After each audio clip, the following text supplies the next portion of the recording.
Kembali lagi bersama channel kita ya, Motor Desa.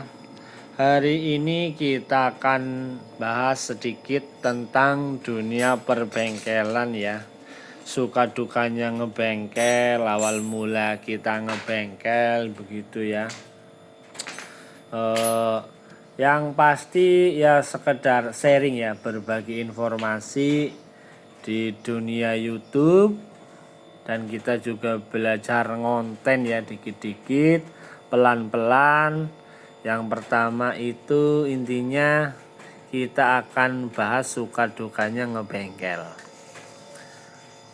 Ngebengkel di kampung itu yang enaknya itu kita nggak usah repot-repot iklan ya, karena masih minim dan jarak dari satu bengkel ke bengkel lainnya itu termasuk agak jauh, sementara unit motor itu banyak guys. Itu keuntungan yang pertama itu ya guys. Terus yang kedua itu motornya sama ownernya itu baik-baik guys, motornya baik, orangnya baik, motornya baik. Gimana yang enggak se ekstrim kayak motor-motor ojol begitu guys. Motor di kampung itu cenderung lebih sopan secara kerusakan, walaupun ya enggak banyak juga ya, walaupun ya agak banyak juga yang memang motornya tak terawat asal pakai ya guys, tapi itu tidak mendominasi. Nah itu poin plusnya yang utamanya guys. Nah nggak enaknya apa guys kalau di kampung ya, yang pertama ekonominya itu tidak sama di kota ya, yang bisa ambil harga bisa tinggi-tinggi banget. Kalau di kampung kita pakai perasaan guys, jadi ya nggak enak guys kalau mau ambil banyak-banyak ya. Di sisi lain itu tetangga sendiri, di sisi lain juga ya memang pasarannya nggak tinggi guys. Jadi kalau kita mau tinggi sendiri ya bisa dibilang kita kena bullying guys.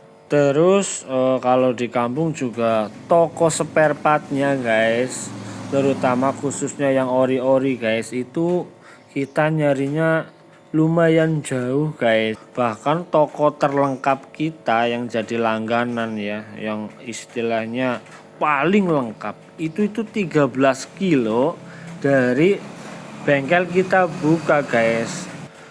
Jadi untuk pembelanjaan itu menguras waktu dan tenaga guys.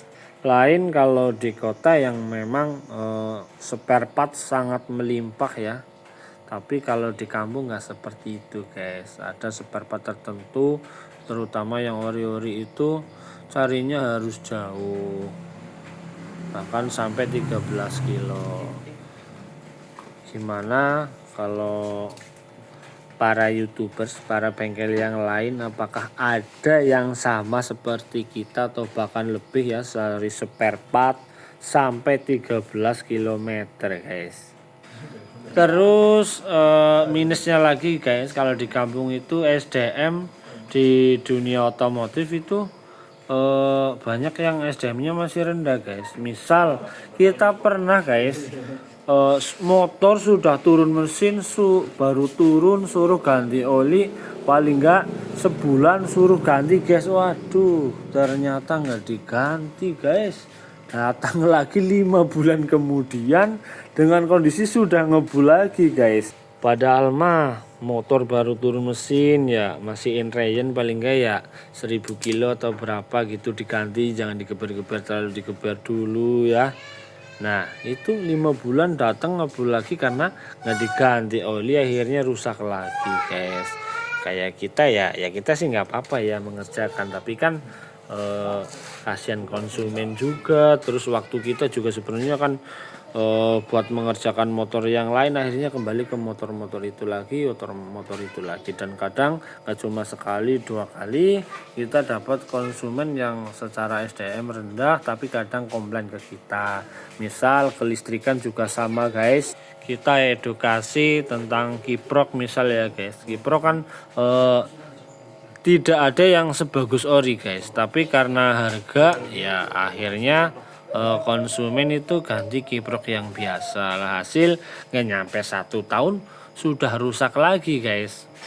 Dan kadang kita juga memang harus edukasi dari awal supaya kita tidak disalahkan guys. Jadi kita harus konfirmasi di awal bahwa ini spare part biasa, kemungkinan besar ya tidak awet, karena tidak mungkin barang yang biasa bisa melebihi keawetan yang original begitu guys. Silakan komentarnya guys, apakah sama kendala bengkel-bengkel di lapangan seperti itu guys. Belum lagi kadang ada orang yang itu guys, bayar belakangan guys, itu adalah musuh bebuyutan bengkel guys. Aduh, kita sudah kerja capek-capek guys, sudah kerja pakai tenaga guys, aduh spare part kita modal bayarnya belakangan guys. Waduh, berapa bengkel hancur berantakan karena nota guys, nota yang ada nominalnya tetapi uangnya tidak ada guys. Aduh, pusing kitanya guys. Aduh, sekian pokoknya lah sekedar curhatan di dunia perbengkelannya guys. Share pengalaman kalian di komentar dan jangan lupa subscribe. Mampir kalau ke Banyumas guys, ke Karangpetir. Bye bye.